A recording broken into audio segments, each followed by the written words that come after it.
যার অন্তরে যত বেশি তাকওয়া, তার সব কিছুতে তত বেশি বরকত আল্লাহ তাআলা দান করেন। সূরা আরাফ ৯৬ নম্বর আয়াত আল্লাহ বলেন, যদি গ্রামের অধিবাসী যারা আছে সবাই যদি নির্ভেজাল ঈমান গ্রহণ করার পরে তাকওয়াও যদি অবলম্বন করে, ওই মুত্তাকিন ব্যক্তিদের জন্য আসমান জমিনের যত বরকত আছে সব বরকত আমি ঢেলে দিব। সুবহানাল্লাহ।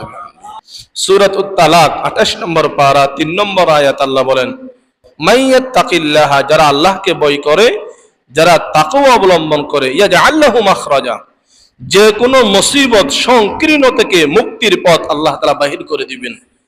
ওয়া রাযাকাহু মিন হাইথু লা ইয়াহতাসিব, এমন এমন জায়গা থেকে, স্থান থেকে আল্লাহ রিজিকের ব্যবস্থা করবে, বান্দা বুঝতেও পারবে না এই রিজিক, এই খাদ্য কোত্থেকে আসতেছে।